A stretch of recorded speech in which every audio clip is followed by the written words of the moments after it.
नमस्कार, KP news के bulletin में आपका स्वागत है। मैं हूं अश्विनी आपके साथ। चलिए शुरू करते हैं आज की खबरों का सिलसिला। उससे पहले एक नजर आज की सुर्खियों पर। कलासतुर गांव में नकली शव यात्रा के साथ मनाया गया होली का त्योहार। रान्या सोना तस्करी मामले में सीआईडी जांच वापस लेने का कोई दबाव नहीं, गृह मंत्री जी परमेश्वर ने कहा। ग्रेटर बेंगलोर गवर्नेंस बिल 2024 परिषद में पारित हुआ। देश भर में होली का उत्साह, राष्ट्रपति द्रौपदी मुर्मू और पीएम मोदी ने देशवासियों को दी बधाई। रुपए के सिंबल पर विवाद, रुपए को डिजाइन करने वाले शख्स का आया बयान।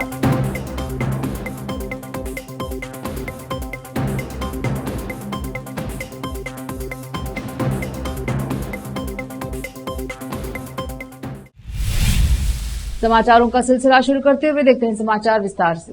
हर साल की तरह इस साल भी देश के सबसे महत्वपूर्ण सीमावर्ती जिले बीदर के जिले भालकी तालुके के सीमावर्ती गांव कलसरतु गांव में होली कुछ अलग अंदाज में मनाई गई। हमेशा की तरह उन्होंने नकली शव बनाकर शोर मचाकर रोते हुए एक अलग तरीके से होली मनाई। गांव के सभी युवकों ने रंग बिरंगे कपड़े पहनकर ठेला गाड़ी पर गांव के नेता बाबू हड़गे की नकली लाश बनाई और उसे नारियल के छिलकों से सजाया। अंतिम संस्कार जुलूस गांव के बसवेश्वर रथ, शिवाजी चौक, बसवेश्वर मंदिर के सामने, अंजनेय मंदिर के सामने, गांव के मुख्य द्वार के अंदर, आगासी वलकेरी, फिर लक्ष्मी देवी मंदिर से भी वीरभद्रेश्वर मंदिर तक और अंत में राजकुमार बिरादर पोस्टमास्टर के घर पर समाप्त हुआ। गांव के युवा लोग, जिनमें संगमेश दुर्गापुरे, अनिल दुर्गापुरे, प्रशांत पवार, विजय कुमार, पर्वतम, रामकिशन जाधव, रमा पांचाल और कई अन्य शामिल रहे। नारे लगाते हुए रोते हुए मार्च कर रहे थे। कुल मिलाकर यहाँ का होली उत्सव बड़ा ही विचित्र और अद्भुत लग रहा था। विशेष संवाददाता की रिपोर्ट। रोकते हैं समाचारों का सिलसिला, लेते हैं छोटा सा break.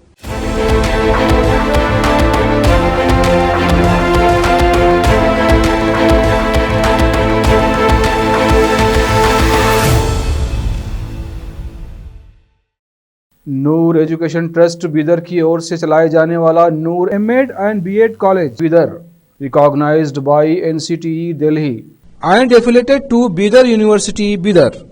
Admission are open for the academic year 2024-25.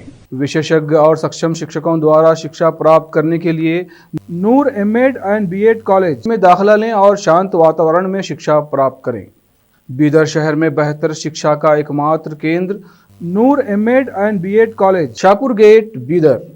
Phone numbers 9945283920, 8482221297।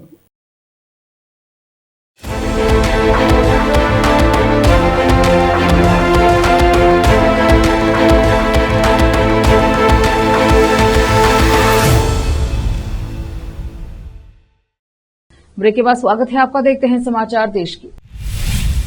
Karnataka के गृह मंत्री जी परमेश्वर ने गुरुवार को कहा कि कन्नड़ अभिनेत्री रान्या राव द्वारा सोने की तस्करी के मामले में सीआईडी जांच वापस लेने के लिए उन पर कोई दबाव नहीं था। कर्नाटक सरकार ने रान्या के संबंध में केम्पेगौड़ा अंतर्राष्ट्रीय हवाई अड्डे के आईए पर तैनात पुलिसकर्मियों द्वारा की गई चूक और कर्तव्य के प्रति लापरवाही की सीआईडी जांच के अपने आदेश को आदेश सुनाने के 24 घंटे के भीतर वापस ले लिया। मंत्री ने कहा, चूंकि कार्मिक एवं प्रशासनिक सुधार विभाग ने रान्या के सौतेले पिता डीजीपी रैंक के अधिकारी के रामचंद्रन राव की संभावित भूमिका की जांच के लिए अतिरिक्त मुख्य सचिव गौरव गुप्ता को नियुक्त करने का आदेश दिया है, इसलिए समानांतर जांच की जरूरत नहीं।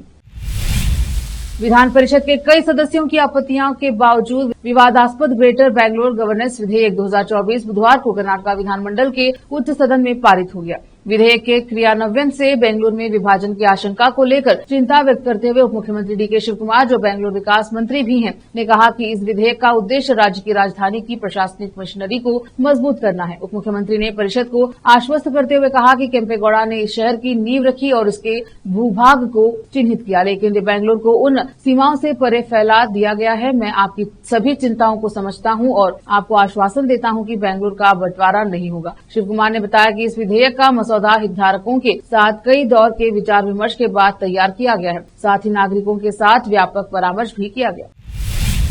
कर्नाटक उच्च न्यायालय ने विधायक मंजूलाल लिम्बावली और डॉक्टर शैलेंद्र बेलदारे के खिलाफ निजी शिकायतों के आधार पर शुरू की गई कार्यवाही को रद्द कर दिया है। इन विधायकों पर नामांकन पत्र के साथ दाखिल हल्फनामों में क्रमशः संपत्ति का विवरण छिपाने और आवास का गलत पता देने का आरोप है। मैं यह मानना उचित समझता हूं कि केवल चुनाव आयोग ही जनप्रतिनिधित्व अधिनियम की धारा 125A के तहत अपराध के संबंध में शिकायत दर्ज करने का अधिकार है। मतदाता को केवल चुनाव याचिका दायर करने का अधिकार दिया गया है, न कि अपराधी की निजी शिकायत दर्ज करने का, जो कि चुनाव आयोग का कर्तव्य है यदि वह ऐसा करना चाहता है। न्यायमूर्ति एम नागप्रसन्ना ने उनके द्वारा दायर अलग अलग याचिकाओं को अनुमति देते हुए ये कहा। महादेवपुरा निर्वाचन क्षेत्र की भाजपा विधायक मंजुला ने उच्च न्यायालय का दरवाजा खटखटाया है, जिसमें जनप्रतिनिधित्व अधिनियम 1951 की धारा 125A के तहत वर्तमान और पूर्व सांसदों विधायकों के खिलाफ मामलों की सुनवाई के लिए नामित मजिस्ट्रेट के समक्ष लंबित कार्यवाही पर सवाल उठाया गया है। यह शिकायत बेंगलुरु के नागेश टी राव की गई शिकायत पर आधारित है, जिसमें आरोप लगाया गया है कि उन्होंने एक फर्म के स्वामित्व वाली संपत्ति को छुपाया, जिसमें यह भागीदारी थी, और नामांकन पत्रों में आश्रितों वाले कॉलम को खाली छोड़ दिया। बीदर दक्षिण निर्वाचन क्षेत्र के भाजपा विधायक डॉक्टर बिलदाड़े ने भी इस प्रकार की याचिका दायर कर मजिस्ट्रेट के समक्ष लंबित कार्यवाही पर सवाल उठाया। रोकते हैं समाचारों का सिलसिला, लेते हैं छोटा सा break. Noor education trust Bidar की ओर से चलाए जाने वाला Noor MEd and BEd college Bidar recognized by NCTE Delhi and affiliated to Bidar University, Bidar. Admission are open for the academic year 2024-25. विशेषज्ञ और सक्षम शिक्षकों द्वारा शिक्षा प्राप्त करने के लिए नूर एमएड एंड बीएड कॉलेज में दाखिला लें और शांत वातावरण में शिक्षा प्राप्त करें।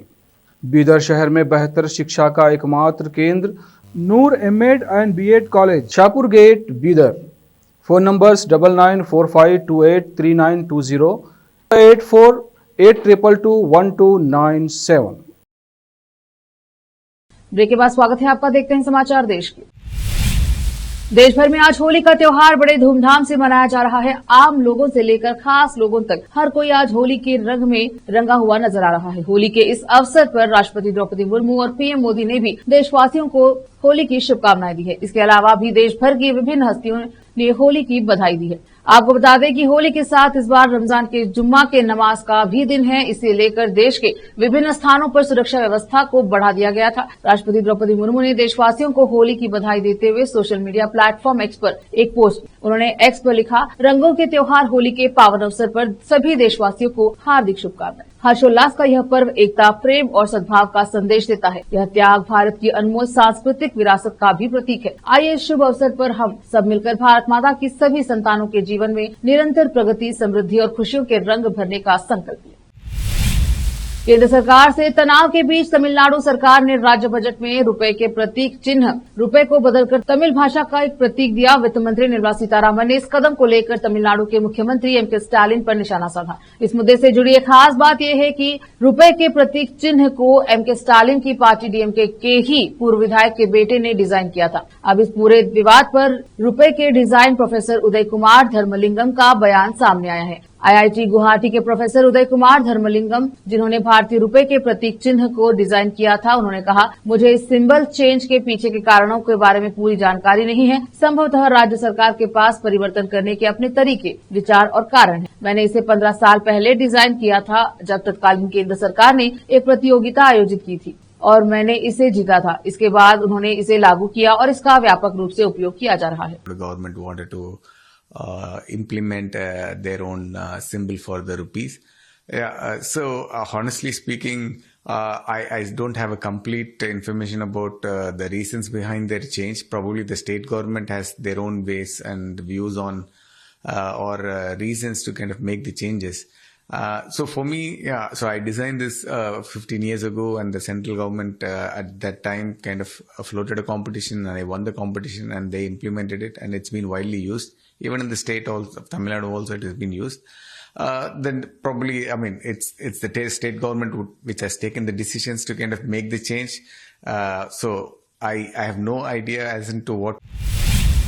एआईएमआईएम पार्टी के सांसद असदुद्दीन ओवैसी के रत्नागिरी में मस्जिद पर हमले का आरोप लगाया और दावा किया कि पुलिस की मौजूदगी में मस्जिद पर हमला किया गया था। ओवैसी ने महाराष्ट्र के मुख्यमंत्री देवेंद्र फडणवीस से कार्यवाही की मांग की है। हालांकि अब पुलिस ने ओवैसी के इन आरोपों को सिरे से खारिज कर दिया है। पुलिस ने बताया कि ये एक प्रथा है जिसमें होली के शोभा यात्रा मस्जिद के दरवाजे तक लाई जाती है और लकड़ी को मस्जिद की सीढ़ियों से छुआ जाता है। आइए जानते हैं इस प्रथा के बारे में। रत्नागिरी पुलिस ने होली उत्सव के दौरान एक समुदाय द्वारा दूसरे समुदाय के पूजा स्थल में जबरन प्रवेश करने की खबरों का खंडन किया है। पुलिस ने बताया है कि महाराष्ट्र के कोंकण की परंपराएं अलग अलग हैं, जिसमें मड़ाची मिरवणूक नामक एक प्रथा है। इसमें होली की शोभा यात्रा मस्जिद के दरवाजे तक लाई जाती है और लकड़ी को मस्जिद की सीढ़ियों में छुआ जाता है। हर साल इस शोभा यात्रा में मुस्लिम समुदाय के लोग भी भाग लेते हैं।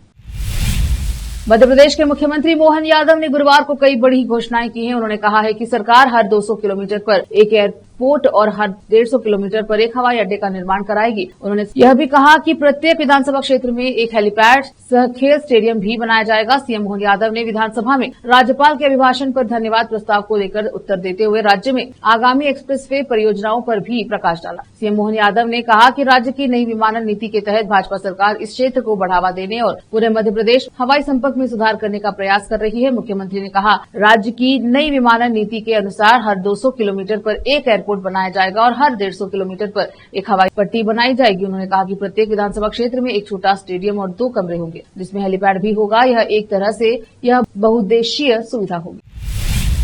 दिल्ली एनसीआर में मौसम लगातार बदलाव के दौर से गुजर रहा है। यहाँ कभी तेज धूप तो कभी गर्मी से लोग परेशान हो रहे हैं। आज फिर मौसम ने करवट ले ली है और एनसीआर में बारिश का दौर शुरू हो गया। ग्रेटर नोएडा में तेज हवाओं के साथ ओले भी गिरे। बता दें कि अभी होलिका दहन होने वाला है, लेकिन उससे पहले ही बारिश शुरू होगी। इससे पहले आज दिल्ली, नोएडा से लेकर गाजियाबाद तक बादल छाए रहे। आज धूप में उतनी तेजी नहीं देखी गई। दिल्ली एनसीआर में मौसम लगातार बदलाव के दौर से गुजर रहा है। मौसम विभाग ने अगले 2 दिनों तक यहां बारिश होने का अलर्ट भी जारी किया है। 14 और 15 मार्च को भी दिल्ली एनसीआर में बारिश होने की संभावना है। मौसम विभाग का कहना है कि इससे न्यूनतम तापमान में गिरावट आ सकती है। विक्षोभ के असर जम्मू कश्मीर, लद्दाख, हिमाचल प्रदेश, उत्तराखंड, अरुणाचल प्रदेश, पश्चिम बंगाल के पहाड़ी इलाके और सिक्किम में मध्यम बारिश और बर्फबारी होने की संभावना है। लेकिन इसके विपरीत गुजरात के सौराष्ट्र और कच्छ के इलाकों में भीषण गर्म हवाएं चलने की आशंका है। मौसम विभाग के मुताबिक 13 से 16 मार्च के दौरान जम्मू कश्मीर, लद्दाख, उत्तराखंड और हिमाचल प्रदेश के इलाकों में बारिश और बर्फबारी हो सकती है। इसके अलावा 13 से 15 मार्च के दौरान पंजाब, हरियाणा, पश्चिम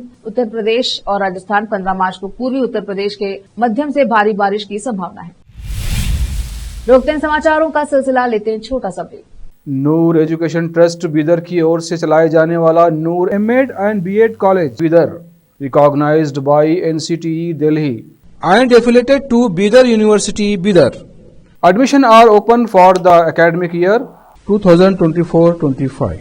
विशेषज्ञ और सक्षम शिक्षकों द्वारा शिक्षा प्राप्त करने के लिए नूर एमएड एंड बीएड कॉलेज में दाखिला लें और शांत वातावरण में शिक्षा प्राप्त करें। बीदर शहर में बेहतर शिक्षा का एकमात्र केंद्र Noor MEd and BEd college, Shahpur gate, Bidar. Phone numbers 9945283920, 8482221297। Break के बाद स्वागत है आपका। देखते हैं अंतर्राष्ट्रीय समाचार। चीन और ताइवान के बीच तनातनी जग जाहिर है। ताइवान पर दबाव बढ़ाने के लिए चीन मिलिट्री ड्रिल करा रहा है। चीन ने हाल ही के दिनों में ताइवान के पास लगातार सैन्य अभ्यास किए हैं। इसी बीच ताइवान के राष्ट्रपति विलियम लाइचिंग ने बड़ा बयान दिया है। राष्ट्रपति ने बृहस्पतिवार को कहा कि चीनी घुसपैठ, जासूसी और द्वीप की रक्षा को कमजोर करने के अन्य प्रयासों से निपटने के लिए कड़े कदम उठाने की जरूरत है। लाई ने चीन से जुड़ी हाल ही की कई घटनाओं का हवाला दिया, जो खुले सशस्त्र संघर्ष से इतर मनोवैज्ञानिक युद्ध के दायरे में आती हैं। राष्ट्रपति लाई ने एक संवाददाता सम्मेलन में कहा, गोपनीय जानकारी प्राप्त करने, सशस्त्र बलों के सदस्यों को लुभाने और राष्ट्रीय सुरक्षा में हमारे विश्वास को खत्म करने के लिए जनमत को प्रभावित करने के बीजिंग के प्रयासों को रोकने के वास्ते यह आवश्यक है कि हम ऐसी घटनाओं को रोकने और उनका पता लगाने के लिए अपने कानूनी सुरक्षा उपायों को बढ़ाएं। लाई के डेमोक्रेटिक प्रोग्रेसिव पार्टी द्वीप की बीजिंग के वास्तविक स्वतंत्रता के पक्षधर है। 8 साल पहले लाई की पूर्ववर्ती साई इन वेंग ने चुने जाने के बाद चीन ने डीपीपी के साथ लगभग सभी आधिकारिक संपर्क समाप्त कर दिए हैं। चीन नियमित रूप से द्वीप के निकट हवाई क्षेत्र और जल क्षेत्र में जहाज और विमान भेजता रहता है, ताकि वह वहां के 2 करोड़ 30 लाख लोगों को भयभीत कर सके और सशस्त्र बलों के मनोबल को कमजोर कर सके। पाकिस्तान के प्रधानमंत्री शहबाज शरीफ ने कानून व्यवस्था की समीक्षा करने जाफर एक्सप्रेस हाईजैक की घटना के बाद वहां के लोगों के साथ एकजुटता व्यक्त करने के लिए बृहस्पतिवार को बलूचिस्तान प्रांत का दौरा किया। ट्रेन हाईजैक की घटना में 21 नागरिक और 4 सैनिक मारे गए। शरीफ का यह दौरा जाफर एक्सप्रेस हाईजैक करने वाले बलूचिस्तान लिबरेशन आर्मी के सभी 33 विद्रोहियों को मार गिराने के एक दिन बाद हुई है। शरीफ के साउथ उप प्रधानमंत्री मोहम्मद इसहाक हडार, संघीय सूचना एवं प्रसारण मंत्री अतउल्ला तरार, संघीय योजना एवं विकास मंत्री एहसान इकबाल, संघीय विज्ञान एवं प्रौद्योगिकी मंत्री नवाबजादा मीर खालिद मक्सी और अन्य लोग भी बलूचिस्तान पहुंचे। इसी बीच रक्षा मंत्री ख्वाजा आसिफ ने बृहस्पतिवार को पूर्व प्रधानमंत्री इमरान खान के नेतृत्व वाली पाकिस्तान तहरीक इंसाफ पर घटना का राजनीतिकरण करने और सोशल मीडिया पर घटना को गलत तरीके से पेश करने का आरोप लगाया। आसिफ ने कहा, हमें राजनीतिक हितों से ऊपर उठकर राष्ट्रीय एकता प्रदर्शित करने की जरूरत है। फिर से एक नजर आज की सुर्खियों पर। कल सतुरगांव में नकली शव यात्रा के साथ मनाया गया होली का त्योहार। रान्या सोना तस्करी मामले में सीआईडी जांच वापस लेने का कोई दबाव नहीं, गृह मंत्री जी परमेश्वर ने कहा। ग्रेटर बेंगलोर गवर्नेंस बिल 2024 परिषद में पारित हुआ। देश भर में होली का उत्साह, राष्ट्रपति द्रौपदी मुर्मू और पीएम मोदी ने देशवासियों को दी बधाई। रुपए के सिंबल पर विवाद, रुपए को डिजाइन करने वाले शख्स का आया बयान।